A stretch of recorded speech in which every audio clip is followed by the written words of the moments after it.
ఈ 3 క్వాలిటీస్ కనుక మీలో లేవంటే ఒక సినిమాకి అసిస్టెంట్ డైరెక్టర్గా జాయిన్ అయ్యి సర్వైవ్ అవ్వడం అనేది చాలా కష్టం. So guys, welcome to the 100 Days of Film Making day 36. ఒక అసిస్టెంట్ డైరెక్టర్గా జాయిన్ అవ్వాలి అంటే మీకు ఉండాల్సిన ఫస్ట్ క్వాలిటీ పేషెన్స్. ఎందుకంటే ఒక సినిమా అనేది 1-2 రోజుల్లో అయిపోదు, లేదంటే నెల 2 నెలల్లో కూడా అయిపోదు. సమ్ టైమ్స్ అది 6 నెలల నుంచి సంవత్సరం 2 సంవత్సరాల వరకు ఉంటుంది. మీకు ఇచ్చే జీతం చాలా తక్కువ ఉంటుంది, చాలా ప్రెజరైజ్డ్ ఎన్విరాన్మెంట్ ఉంటుంది. తిట్టడం నేను పట్టడం నాకు అవసరమా?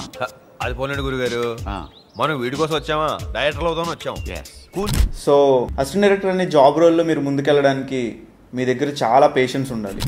And point number 2, time management. ఒక సినిమా సెట్లో ఏదైనా కానీ టైంకి జరగాలంటే ఫస్ట్ అసిస్టెంట్ డైరెక్టర్కి టైం సెన్స్ ఉండాలి. ఎందుకంటే ఒక సినిమా మార్నింగ్ 4కి స్టార్ట్ అయ్యి నైట్ ఎప్పుడో 12కి ఎండ్ అవుతుంది అంటే, సో మార్నింగ్ నుంచి ఈవినింగ్ వరకు కంటిన్యూస్గా వర్క్ ఉంటుంది. కాబట్టి మీరు ఏ పాయింట్లో కనుక పంక్చువాలిటీ కానీ టైం సెన్స్ కానీ మిస్ అయ్యారు అంటే వల్ల చాలా పనులు ఆగిపోతాయి. సో మీరు కనుక ఏడీ జాబ్లో కంటిన్యూ అవ్వాలంటే మీకు టైం సెన్స్ చాలా ఉండాలి. అండ్ థర్డ్ వన్ వచ్చేసి attention to detail. Me cinema సెట్లో 100 విషయాలు జరుగుతూ ఉంటాయి, అన్ని కరెక్ట్గా జరుగుతున్నాయా లేదా అని చెప్పి ప్రతిదీ మీరు నీట్గా అబ్జర్వ్ చేస్తూ ఉండాలి.